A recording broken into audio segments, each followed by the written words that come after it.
দর্শক, কথায় আছে মুখে মধু অন্তরে বিষ। মুখে মধু নিয়ে 20 ঠাড়া 2 বাপ বেটা 420, 20 40 আর দুজন মিলে 840। এমন 2 প্রতারক পিতাপুত্রের ভয়ঙ্কর প্রতারণা নিয়েই আমাদের নতুন ভাবে যাত্রা শুরু। ক্রাইম এডিশন টিমের প্রথম অনুসন্ধান, বাপ বেটা 840।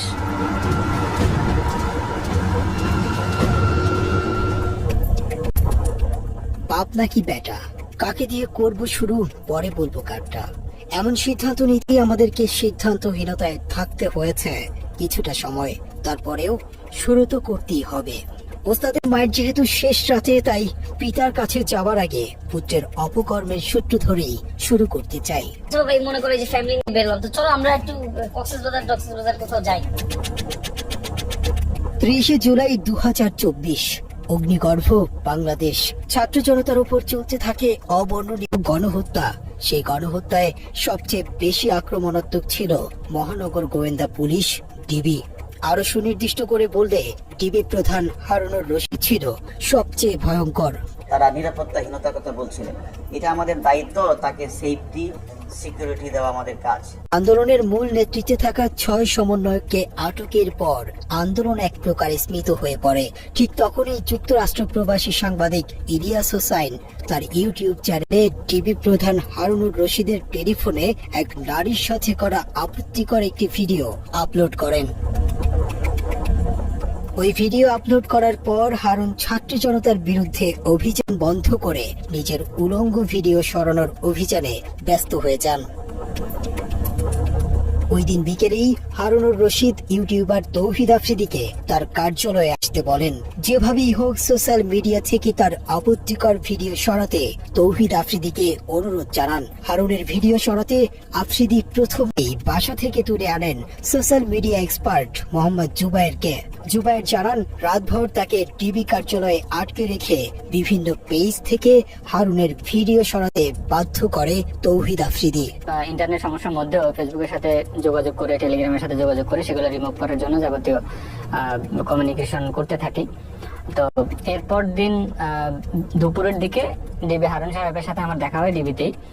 তো উনিও তখন আমাকে নির্দেশনা দেয় যে যাতে করে ভিডিওটা কোথাও না থাকে সেটার বিষয়ে প্রয়োজনীয় ব্যবস্থা নিতে।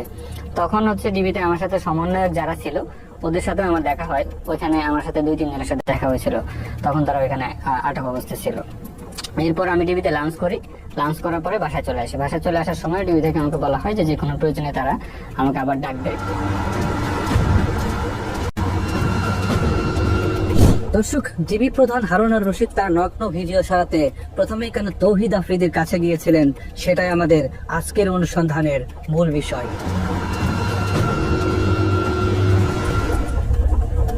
তৌহিদ আফ্রিদিকে শুধুই একজন ইউটিউবার মনে করলে ভুল হবে, বরং আফ্রিদিকে মনে করা হতো একজন অনলাইন মাফিয়া, যার নিয়ন্ত্রণে চলতে হতো সোশ্যাল মিডিয়ার জনপ্রিয় সব কন্টেন্ট ক্রিয়েটরদেরকে। কথা মতো না চললেই শুরু হতো নির্যাতন।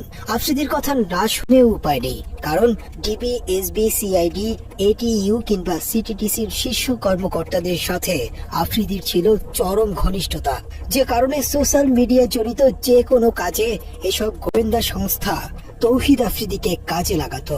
আমাদের কলিজার টুকরা আমার চাচা হারুন কাকা।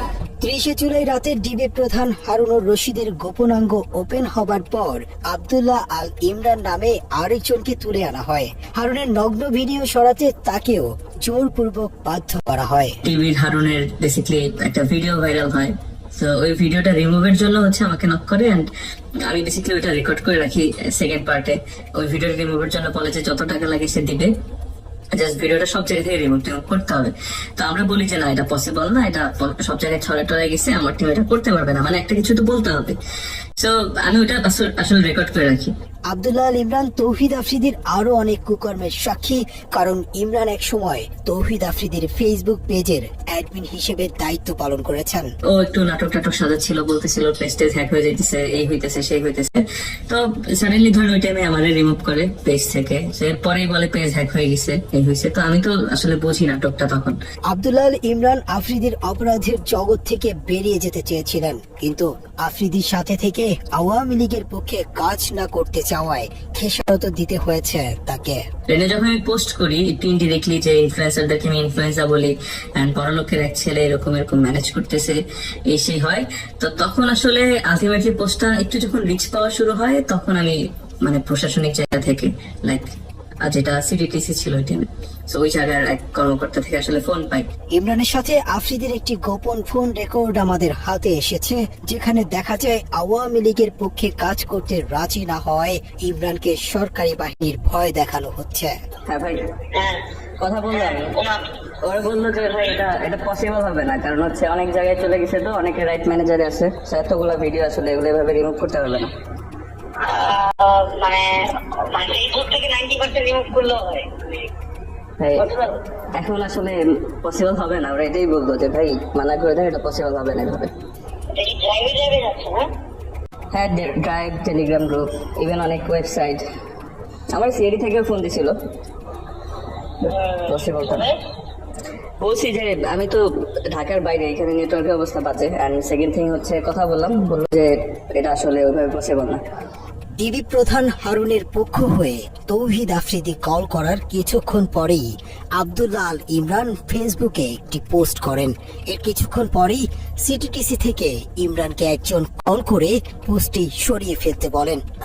আফ্রিদিকে নিয়ে একটা পোস্ট দিয়েছো, এটা আমি কোনো আফ্রিদি বা কারো করে কোনো পোস্ট করি নাই, আমি একটা পোস্ট করছি, সেটা হচ্ছে ইনফ্লুয়েন্সার নিয়ে। ওইটা করে দরকার নেই, ওই পোস্টটা রাখার দরকার।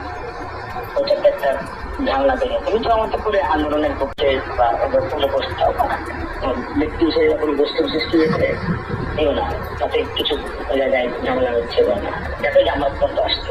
আফ্রিদির সাথে দীর্ঘদিন কাজ করেছে এমন আরো অনেকের সন্ধান আমরা পেয়েছি, যাদের সবার গল্প প্রায় একই রকম।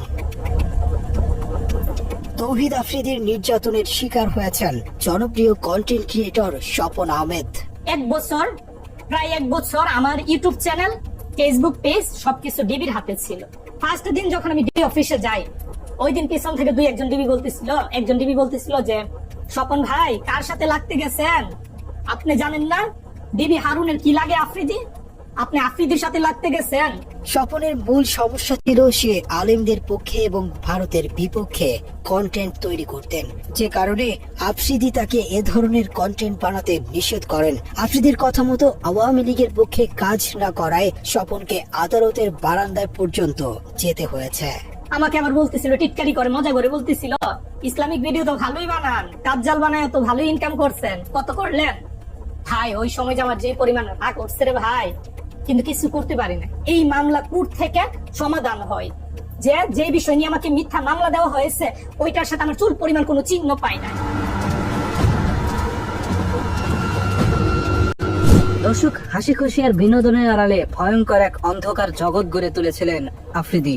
রহস্যময় সেই জগতের প্রতিটি পরতে পরতে ছড়িয়ে আছে মানুষের দীর্ঘশ্বাস।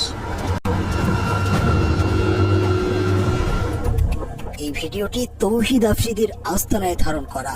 এখানে নতুন কোনো কন্টেন্ট ক্রিয়েটর আওয়ামী লীগের পক্ষে কাজ করতে রাজি হলে তাকে বরণ করা হতো। লাস্ট নির্বাচনের আগে অনেকগুলো কন্টেন্ট ক্রিয়েটরকে বলা হয় যে তারা যেন দেশের বিভিন্ন উন্নয়ন নিয়ে, মেট্রো রেল নিয়ে, এক্সপ্রেসওয়ে নিয়ে, আরো বিভিন্ন রাস্তাঘাটের উন্নয়ন নিয়ে ভিডিও বানায়। তখন কিন্তু আমাদেরকে কাউকে মেবি বলা হয় নাই, ইভেন আমাকেও বলা হয়নি যে সরকারের পক্ষ নিয়ে কোনো ভিডিও বানাও বা কোনো ব্যক্তির নাম মেনশন করে কোনো ভিডিও বানাও। আফ্রিদির আয়োজনে আওয়ামী লীগের পক্ষে কাজ করতে যাওয়া কন্টেন্ট ক্রিয়েটরদের নবীন বরণ অনুষ্ঠানের ভিডিও ধারণ করা সহজ হলেও একই জায়গায় যখন কাউকে শাস্তি দেয়া হয় সেই ভিডিও রেকর্ড করা অসম্ভব। তৌহিদ আফ্রিদির নির্মম নির্যাতনের শিকার ব্লগারদের মধ্যে সবচেয়ে বেশি নির্যাতিত হয়েছেন সায়েম। তুচ্ছ ঘটনাকে কেন্দ্র করে সায়েমকে প্রধানমন্ত্রী কার্যালয়ের পাশে ইসিবি চত্বরের একটি ভবনে নিয়ে নির্মম নির্যাতন করা হয়। আজকে ওঠার মতো তথ্য হলো, নির্যাতনের সময় আফ্রিদির সাথে একজন ব্রিগেডিয়ার জেনারেল সহ আরো ঊর্ধ্বতন অনেকে উপস্থিত ছিলেন। এখানে পায়ের উপর পা তুলে বসে হচ্ছে, একটা বেনসন সিগারেট চাইলো, সিগারেট ধরায় বলতেছে ভাই এবার বিচার করেন।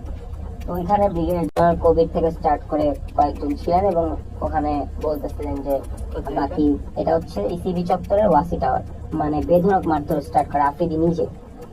ও এক হাতে সিগারেট খাইতে থাকে, আরেক হাতে আমাকে ঠাস ঠাস করে প্রায় মানে আমি তো গুনতে পারি নাই, কারণ আমি তো অনেক মারধরের শিকার হয়েছি। প্রায় 30 থেকে 35টা থাপ্পড় আমাকে মারে, খুব জোরে জোরে। আর আমি স্টিল বসেছিলাম, যে আসলে মানে আমাকে বসাই রাখছিল এরকম একটা চেয়ারের মধ্যে, যে আমার আসলে নড়াচড়া করার কোনো ওয়ে ছিল না।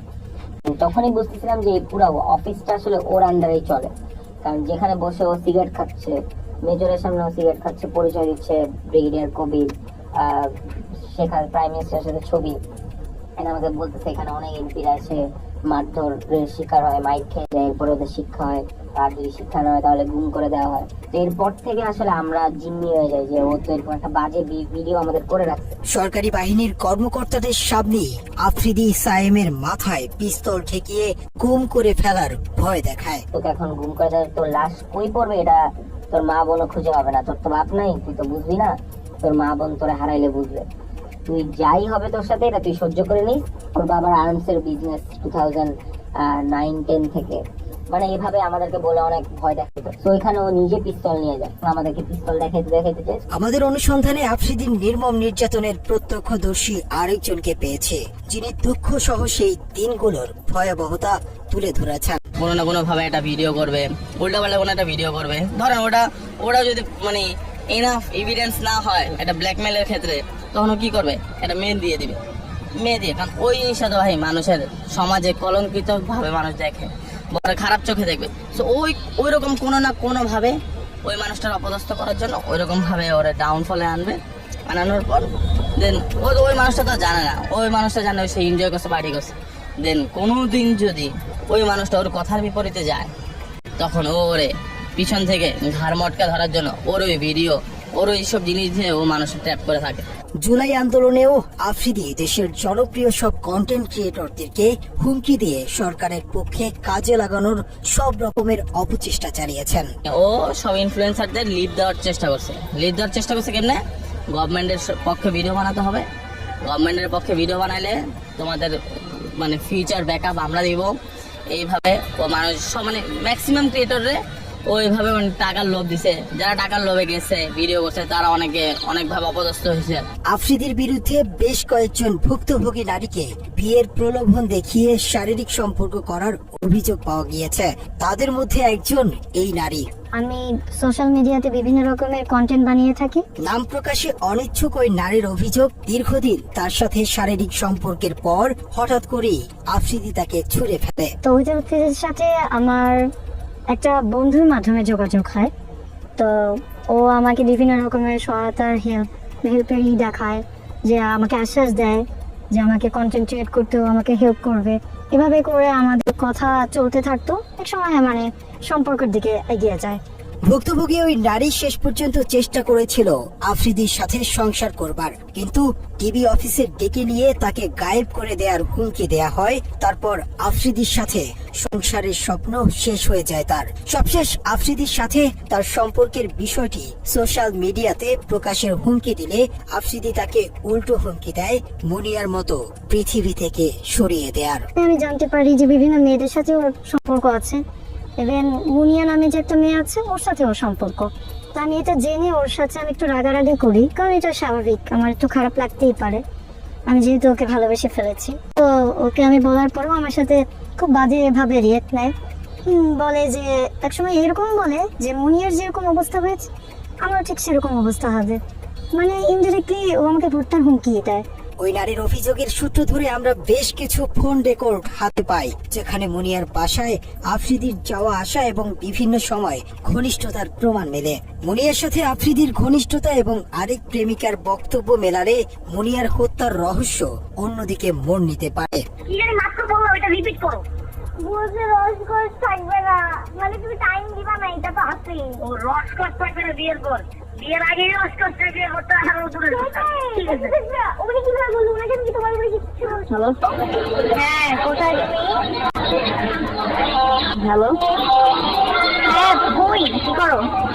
এই যে আমি রাস্তার মধ্যে আসতেছি। ও কোথায়? তোমার ঠিক করবো রাতে আচ্ছা ফোন দিও, আগে জানেন। হ্যাঁ কোথায় তুমি? অফিস কাজে। অফিস থেকে গাড়ি চালাও? না অফিস। আচ্ছা তো কেমন কি করবো বলবে একটু? কি করবো মানে বুঝিনি, মানে দেখা করবেন আমার সাথে একটু রাত্রে? না আমি মানে মাত্র ইন্টারকন্টিনেন্টাল থেকে বেরোচ্ছি। হ্যাঁ আমার কথা হচ্ছে আমি আসতে পারবো কোনো সমস্যা নেই, কিন্তু আমি তো একটু ড্রাঙ্ক। তবে হবে না সমস্যা কি? আচ্ছা ওই কথা বলতে পারো না, ওইটা মাইকা বা হ্যাঁ বুঝি নেই মাইকা বা গাদা কেন? এত ন্যাচারাল ভাবে কথা বলতে পারতা? হ্যাঁ আমি ন্যাচারালি কথা বলি। হ্যাঁ কি করো? আচ্ছা যাক একটু 1%। হ্যাঁ এটা আমি তো আর এই আমি আসছি। এত দুষ্ট কেন তুমি? এসব ছাড়াও ডিবি হারুনের ক্ষমতায় আরেকজনের গার্লফ্রেন্ডকে বাগিয়ে নিয়ে বিয়ে করেছেন আফ্রিদি। শামসুল আরিফিন নামের একজনের সাথে আফ্রিদির বর্তমান বউ রিসার ছিল প্রেমের সম্পর্ক। পরে আরিফিনকে নানাভাবে হুমকি দিয়ে হারুনের দাপুটে রিসাকে বিয়ে করে আফ্রিদি। রিসার সাথে আমার সম্পর্ক হয়, আমার থেকে বেশি সেই আমাকে বেশি ভালোবাসতো। হঠাৎ করে আমার একদিন রাতের বেলা রাত 12টা 12:30টার দিকে ফোন আসে। তো ফোন এসে বলে যে আমি ডিবি কার্যালয় থেকে বলছি, আপনারা কোন মেয়েকে ডিস্টার্ব করেন? তা আমার ধারণা হলো আমি তো কোনো মেয়েকে ডিস্টার্ব করি না, কারণ আমার সাথে অলরেডি রিসার একটা ভালো সম্পর্ক, সামনে বিয়ে হবে। তো ডিস্টার্ব যদি নেক্সট টাইম করি তারা বলে আমাকে ডিবি কার্যালয়ে নিয়ে যাবে। বলতে বাধ্য হলাম যে একটা সুন্দর সম্পর্ক, সে আওয়ামী লীগের পাওয়ারে, ডিবি হারুনের পাওয়ারে এবং তার প্রশাসন দিয়ে আমাকে হ্যাস্ত করার চেষ্টা করছে। কিন্তু আমি তো একটা সাধারণ মানুষ, তাই আমি এই জিনিসগুলা নিয়ে কোনো আর আগাই নাই। ইভেন আমি এটাও শুনছি যে তহিদ আফ্রিদির সাথে যখন রিলেশনশিপ হয়, তারপরে মুনিয়ার সাথে, বসুন্ধরার যে মুনিয়ার সাথে তহিদ আফ্রিদির একটা রেকর্ড ফাঁস হয়েছিল। তো ওই সময় রিসার সাথে ওর সম্পর্ক নষ্ট হয়ে গেছিল। রিসাকে ও বিয়ে করার কারণ হলো একটা ট্র্যাপে পড়ে গেছে রিসা, কারণ তহিদ আফ্রিদির চরিত্র তো ওরকম ভালো ছিল না। তো একটা ট্র্যাপে পড়ে গেছে, তার মধ্যে শেখ হাসিনা পালাইছে, শেখ হাসিনা সরকার চলে গেছে, আওয়ামী লীগ চলে গেছে। তো ওই পারপাসে ও রিসাকে বিয়ে করছে। আফ্রিদির বিরুদ্ধে এখন পর্যন্ত মোট 2টি মামলার তথ্য পাওয়া গেছে। এসব মামলার মধ্যে যাত্রাবাড়ি থানার CR 565/24 নম্বর মামলার অভিযোগে বলা হয়েছে জুলাই আন্দোলনে আসাদুল হক বাবু নামের এক বিক্ষোভকারীকে সরাসরি হত্যার পরিকল্পনা ও বাস্তবায়নে কাজ করেছে তৌহিদ আফ্রিদি। মামলার অভিযোগে আরো বলা হয়েছে আন্দোলনের সময় যাত্রাবাড়িতে হাসিনার পক্ষে অস্ত্র সরবরাহ করেছে তৌহিদ আফ্রিদি। মামলা তো একটা চলমান অবস্থায় আছে আর কি। আমরা এটা তো মানে এখনো আমরা আন্ডার ইনভেস্টিগেশনে আছে, এই পর্যায়ে আছে। একই সাথে বাড্ডা থানায় আফ্রিদির নামে আরো একটি হত্যা চেষ্টা মামলা রয়েছে। মামলার বাদী জুলাই আন্দোলনে আহত মোহাম্মদ দুর্জয় আহমেদ আফ্রিদিকে 46 নম্বর আসামি করে এজাহারে উল্লেখ করেন 2024 সালের 20 জুলাই মধ্য বাড্ডা ইউলুক এর নিচে অবৈধ অস্ত্র দিয়ে আন্দোলনকারীদের উপর এলোপাথারি গুলি চালায় আফ্রিদি, যার একটি গুলি লাগে জুলাই যোদ্ধা দুর্জয়ের বাম চোখে। প্রিয় দর্শক, অনুসন্ধানের শুরুতেই আমরা বলেছি ক্রাইম এডিশনের আজকের পর্বের নাম পাববেটা 840। আমরা এতক্ষণ অর্ধেক নিয়ে আলোচনা করেছি, কিন্তু আমাদের অনুসন্ধানে উঠে আসা অপরাধ নামার অর্ধেকখানি করে আছে পুত্র, অর্ধেক তার বাপ। নাসির উদ্দিন সাথী জন্মদাতা কিনা সেটা বলা মুশকিল, তবে খাতা কলমে তৌহিদ আফ্রিদির বাবা।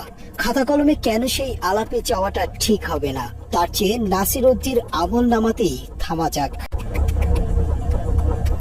নাসির উদ্দিন সাথী এবং তৌহিদ আফ্রিদির প্রতারণার হাতে খড়ি পারিবারিক ভাবেই হয়েছে। একসময় নুন আনতে পান্তা ফুরানো সাথীর অর্থবিত্তের পুরোটাই জোর জবরদস্তি আর 2 নম্বরি করে কামানো। কাঁথা বালিশ মাথায় নিয়ে লঞ্চে চড়ে ঢাকায় আসার আগে জমি দখলের কৌশলটা সাথী বরিশাল থেকেই অনুশীলন করে এসেছেন। নাসির উদ্দিন সাথীর উত্থানের একমাত্র সিঁড়ি মাই টিভি, কিন্তু সেই মাই টিভি দখলের ভয়ঙ্কর গল্প শুনলে আটকে উঠবেন। নাসির উদ্দিন সাথী নিজেকে মাই টিভির চেয়ারম্যান দাবি করলেও তিনি ছিলেন মাই টিভির একজন কর্মচারী মাত্র। অনুসন্ধানে আমরা বিলকিস বেগম নামে এক নারীর সন্ধান পেয়েছি, যিনি মাই টিভির আসল প্রতিষ্ঠাতা।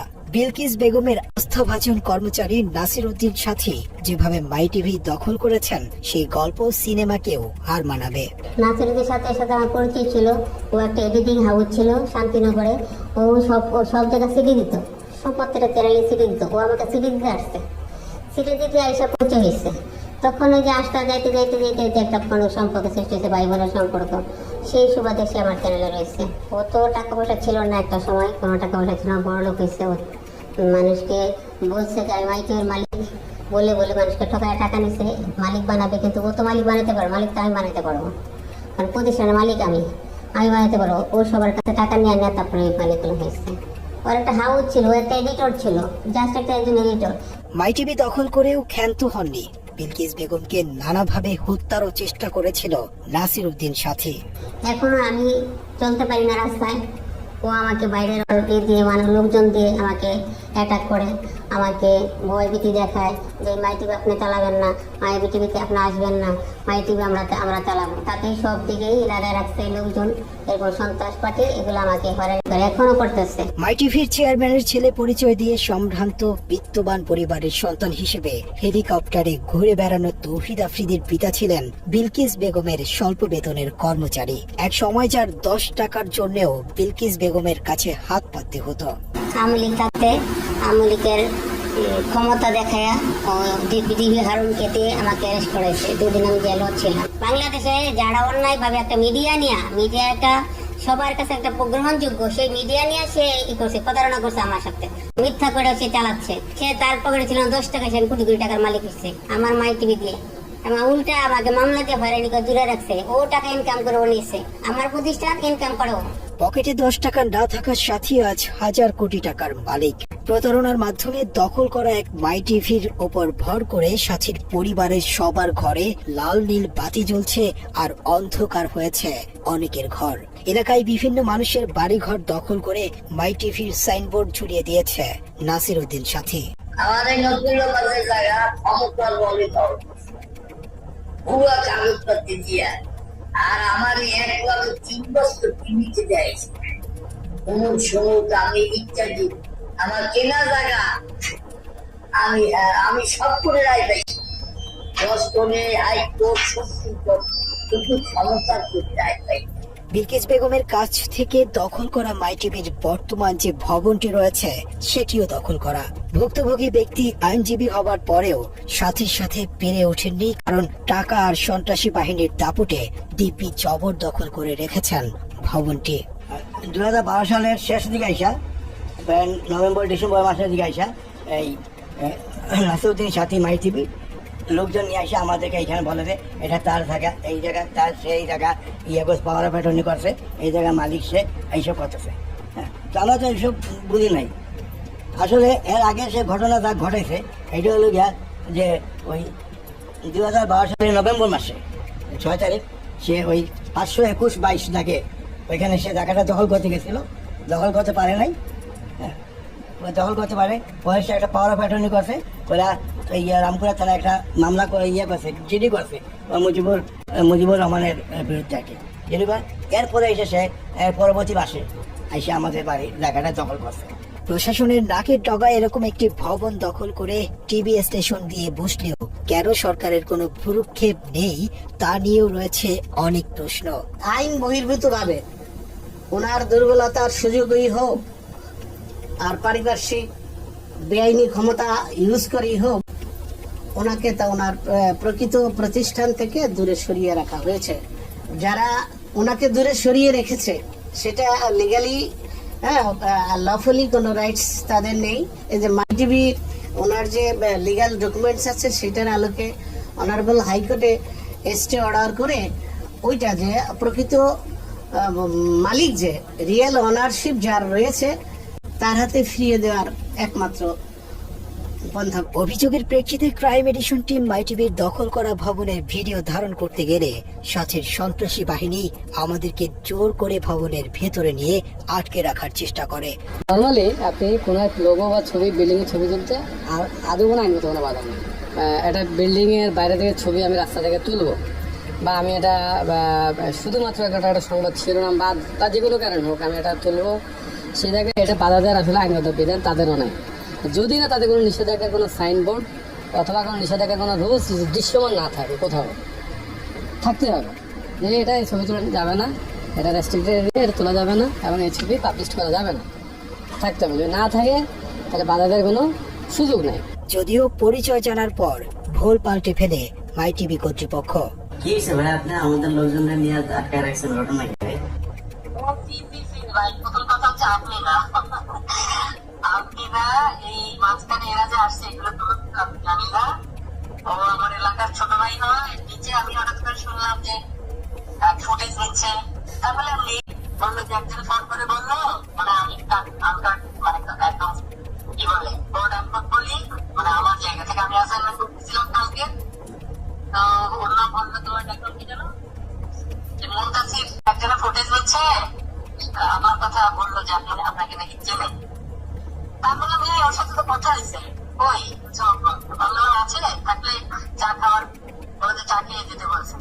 দর্শকদের ওইখানে গেলে চা খাওয়াইতে ভিতরে নিয়ে যাইতো, 3-4 ঘন্টা আটকায় রাখতো, এগুলি ভাই আমরা জানি। কিন্তু কথা হলো মাই টিভির কাছে আমরা এটা মানে আশা তো করি না, এটা মাই টিভির দেওয়া সম্ভব না। দর্শক, মাই টিভির চেয়ারম্যান নাসিরউদ্দিন সাথী অন্যায়ভাবে দখল করা ভবনের মতো সারা দেশে সম্পদের পাহাড় করেছেন। যে সম্পদ অর্জনে আলাদিনের চেরাগের মতো পাশে ছিল লিটন আর মুজিব নামে সোনার ডিম পাড়া 2 হাঁস।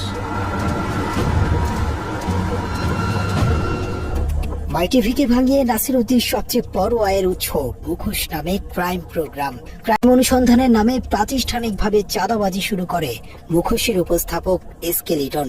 মাই টিভির আয়োজন আপনাদের প্রিয় অনুষ্ঠান কখন, আর আপনাদের সঙ্গে থাকছি আমি এসকে লিটন। হাস্যকর উপস্থাপনার ভাষ্যকার লিটনের যোগ্যতা বলতে চাঁদাবাজি ছাড়া আর কিছুই নেই। 9 পাস হয়েও ভাগ্নের সার্টিফিকেট জমা দিয়ে চাকরি নেন মাই টিভিতে। নিজের নামের সাথে ভাগ্নের নাম কৌশলে জুড়ে দিয়ে হয়ে যান এসকে লিটন। একসময় ঢাকা শহরে ফুটপাতে জুতা বিক্রি করা লিটনের নামের পরিবর্তনের পাশাপাশি ভাগ্যেরও পরিবর্তন ঘটে। রাতারাতি ভাঙা ঘরের জায়গায় ওঠে বড় দালান। এলাকার মানুষের কাছে লিটন হয়ে ওঠেন এক বিস্ময় বালক। তার কিছুই ছিল না, এই সাংবাদিকতা করে ক্রাইম রিপোর্ট ক্রাইম লোকজনকে ফাঁসিয়ে ব্ল্যাকমেলিং করেই নাকি সেই প্রপার্টি করেছে। তা নাহলে এই প্রপার্টি তো হবার কথা না, কারণ তার বাবার কোনো প্রপার্টি ছিল না। এসকে লিটন আওয়ামী লীগ আমলে আওয়ামী লীগের ক্ষমতা কাজে লাগায় সে হাজার হাজার কোটি টাকার মালিক হয়েছে। এসকে লিটন 15 থেকে 20 বছর আগে সে হচ্ছে গিয়ে তার বাসায় ভাত হইতো না, তার বাপ ভ্যান চালাতো। উপরতলায় এসে 2 তলায় বসে থাকে, তার ম্যানেজার দিয়ে কথা বলাই। আলম আছে, তার ছোট ভাই বকুল আছে, তারা বিভিন্ন হুমকি ধামকি দেয়, বলে তোকে গোডাউনে আটকে রেখে দেবো, তোর কোন বাপ আছে ডেকে আন, তো কিডা আছে যা পারিস তাই করে নে। নিজের নামের পাশাপাশি মাই টিভির মালিকের নামেও করতে থাকেন একের পর এক সম্পদের পাহাড়। চুয়াডাঙ্গার জীবননগরে লিটনের রয়েছে জীবননগর বাঁকা ব্রিকফিল্ড এলাকায় 15 বিঘার বেশি জমির উপর নির্মিত সাথী অটো রাইস মিল, যার নির্মাণ ব্যয় অন্তত 150 কোটি টাকা। এই মিলের ভেতরেই রয়েছে 100 গরু ধারণ ক্ষমতার একটি খামার। এছাড়া জীবননগর পৌরসভায় 3 স্টার হোটেল, কোটি কোটি টাকা মূল্যের জমি, বাড়ি রয়েছে একাধিক। এসবের বাইরে সাথীর দাপটে এলাকায় নামে বেনামে ডুপ্লেক্স বাড়ি সহ অঢেল সম্পত্তি গড়ে তুলেছেন লিটন। যেখানে যায় সেখানে শুনে এসকে লিটন বিশাল বড় সাংবাদিক। সেটা হাই স্কুলে গড়ি পার করে, সে তো সোর্স ছিল। শুনছি ছাগল মাগল চুরি করতো। তার হচ্ছে যে পেয়ারাতলা যে বট গাছ আছে, যে আকাশের মাজারের বট গাছে তাকে বেঁধে বিচার করা হয়েছিল। একটা মূর্খ একটা ছাগল চোর মানুষ আওয়ামী লীগের সময় নাকি বিশাল বড় সাংবাদিক। পরস্পর আমাদের অত্যাচারের উপর অত্যাচার আর গরম পানির জন্য আর আমাদের এই মাঠটা মানে বিচ্ছিন্ন হয়ে যাচ্ছে। গত বছর 3 বিঘে ধান পুরা পচে গেছে, এই জন্য তাকে বলা হয়, কিন্তু মিলির কাছে গেলে তারা হুমকি দেয় এবং মারতে যায়। একটা ক্রাইম রিপোর্টার কি করে দিনের পর দিন ক্রাইম করে চলেছে, কয়েক হাজার পরিবারকে সাফারার করে তুলেছে এবং পরিবেশ নষ্ট করছে। তো সে তো অন্যেরটা নষ্ট করে এটা করতে পারে না, এটা আইনত সিদ্ধ না, আইন সিদ্ধ না। আর পরিবেশ নষ্ট করার রাইট তার নেই। পরিবেশ কেন নষ্ট করবে? ইউনিয়ন কাউন্সিলের চেয়ার গাছটা কেন সে দখল করবে? এগুলো কোনোটাই তার রাইট নেই। মৃত মানুষের টাকা আত্মসাতের বদনামও আছে লিটনের বিরুদ্ধে। 2015 সালে নিজ বাড়িতে খুন হন চুয়াডাঙ্গার স্থানীয় সাংবাদিক আবু সায়েম। ওই সাংবাদিকের 20 লাখ টাকা আত্মসাতের অভিযোগ রয়েছে লিটনের নামে। তো টাকা যে এসকে লিটন আত্মসাৎ করেছে সেটা আমরা পরে বুঝতে পারলাম, কারণ আমার চাচা মারা যাওয়ার পরবর্তীতে উনি আর একবারের জন্য আমাদের ফ্যামিলির সাথে যোগাযোগ করেনি।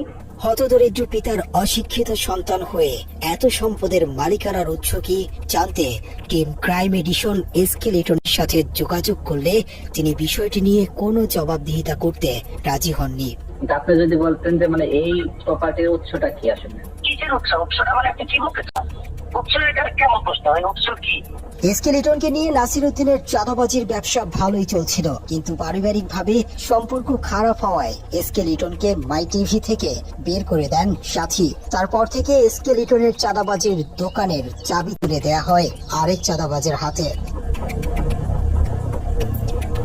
সুটকেস নিয়ে বিমান থেকে নামা ব্যক্তির নাম মুজিবুর রহমান।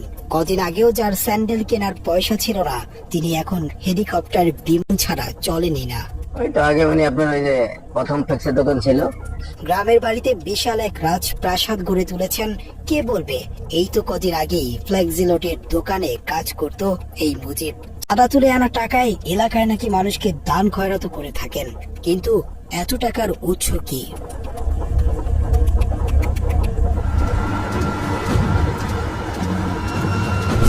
প্রিয় দর্শক, অভিনব প্রতারক নাসিরউদ্দিন সাথী এবং তার কুপুত্র তৌহিদ আফ্রিদি সম্প্রতি শিক্ষার্থী হত্যা চেষ্টা মামলায় আটক হয়েছেন, কিন্তু আটকে রাখা যাবে কিনা বলা মুশকিল, কারণ আইন তার নিজস্ব গতিতে চললেও সাথী এবং আফ্রিদি মনে করেন তাদের গতি আইনের চেয়েও অনেক বেশি। জেলে ঢোকার আগেই তারা বের হবার দরজা খুলে গেছেন। নাসিরউদ্দিন সাথী এবং তার ক্রাইম পার্টনার পুত্র যাত্রাবাড়ি থানার হত্যা মামলা থেকে বাঁচতে সূক্ষ্ম এক পরিকল্পনা সাজিয়েছিল। সাথীর ব্যক্তিগত আইনি পরামর্শককে তিনি মানবাধিকার সংস্থার আইনজীবী সাজিয়ে বাদীর কাছে পাঠান। মামলার বাদীকে বিনামূল্যে আইনি সহায়তা দেওয়ার কথা বলে আফজাল হোসেন নামের ওই আইনজীবী মামলাটি বাগিয়ে নেয়। তারপর থেকেই ওই আইনজীবী নাসিরউদ্দিন সাথী ও তার ছেলেকে মামলা থেকে বাদ দেওয়ার জন্য বাদীকে নানাভাবে ম্যানেজের চেষ্টা করতে থাকেন। এগুলো শোনার পর বলে ঠিক আছে, যা হওয়ার হচ্ছে আপনারা আমাকে সহযোগিতা করেন। আর ওই যে এখানে 3টা বাচ্চা আছে এবং বয়স্ক লোক আছে, ওরাও গরিব। হ্যাঁ, আমরা আমার তরফ থেকে আপনাকে একটা দিব, 3টা বাচ্চাকে 10,000 টাকা দিব। এরই ধারাবাহিকতায় ওই আইনজীবীর পরামর্শে বাদী গুলশানের একটি বাসায় যায়। সেখানে তাকে গুম করে ফেলার ভয় দেখিয়ে কিছু টাকা হাতে তুলে দিয়ে ভিডিও করতে বাধ্য করা হয়। সেই ভিডিওটি এখনো তৌহিদ আফ্রিদির হেফাজতে রয়েছে। আমার শ্বশুরকে আমাদেরকে সবাইকে নিয়ে সরাসরি চলে গেল ওদের বাসায়। হ্যাঁ, ওদের বাসায় নিয়ে গিয়ে ওইখানে ছবি টবি সবকিছু তুললো, তুলে তারপর আমাদেরকে এখান থেকে বিদায় ছবি তুললেন এবং ভিডিও করতেছে এবং আমার শ্বশুরকে আমরা তো বলেছিলাম উনি যারা আছে আমার শ্বশুর দ্বারা জিজ্ঞেস করতে আপনাদেরকে আমরা কোনো জোর করে কোনো কিছু করেছি, আমরা আপনার কোনো প্রেশার ক্রিয়েট করেছি আপনাকে, নাকি আপনি স্বেচ্ছায় আমাদেরকে দিয়েছেন?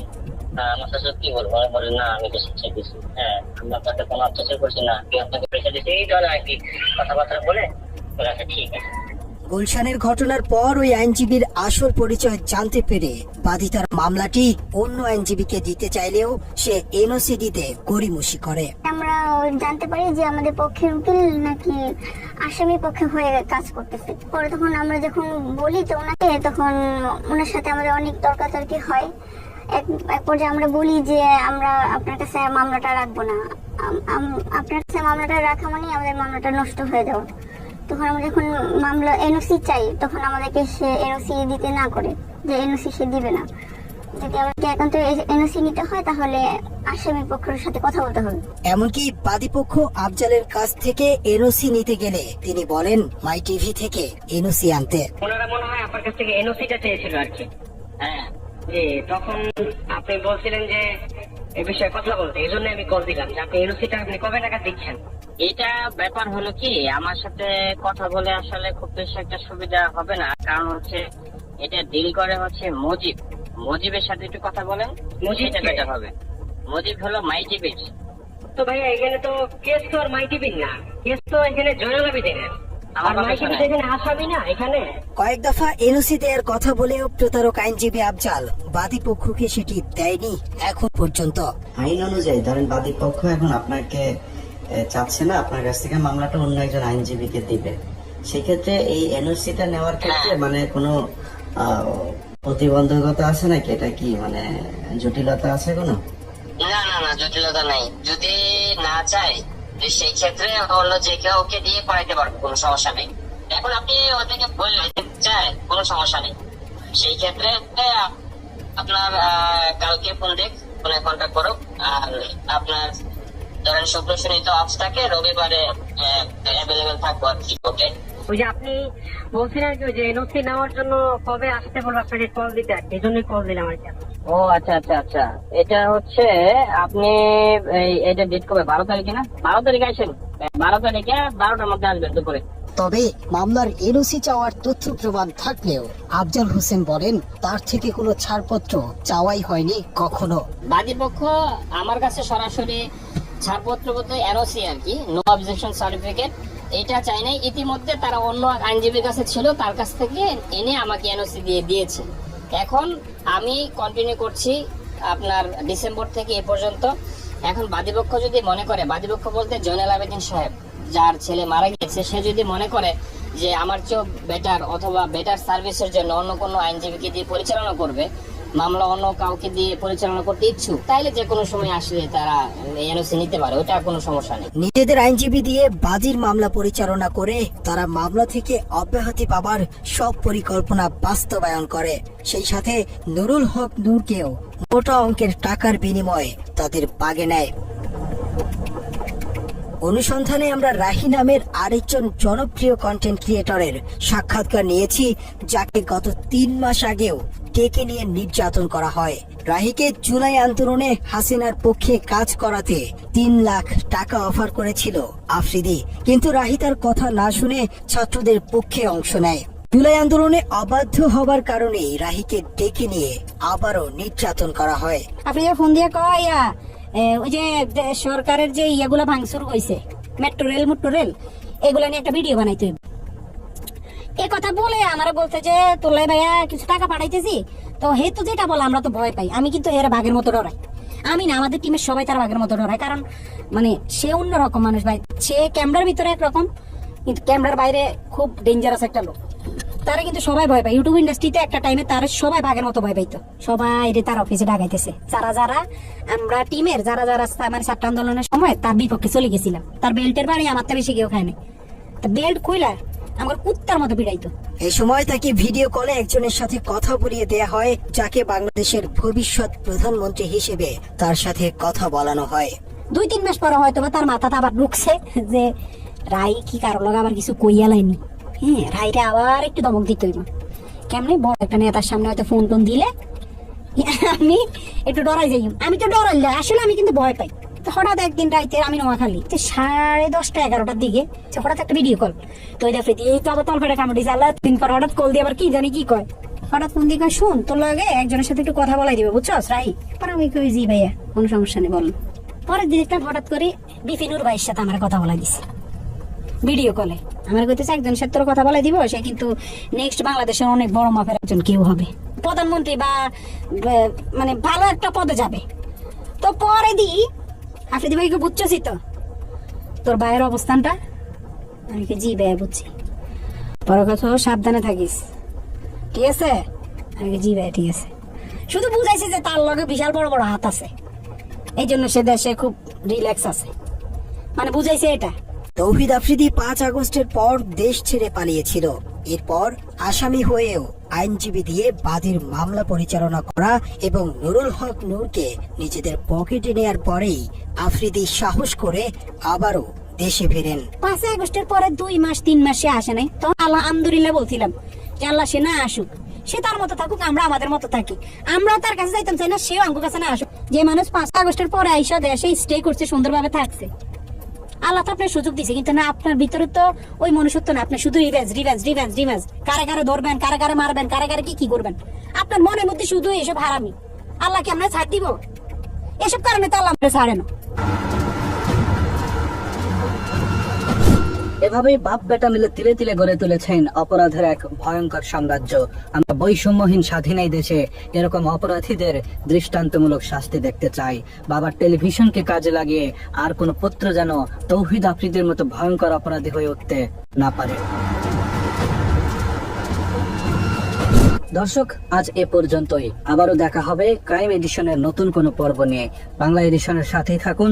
অন্ধকারে আলো খুঁজতে আমরাও আছি আপনাদেরই সাথে। ভালো থাকবেন সব সময়। আল্লাহ হাফেজ।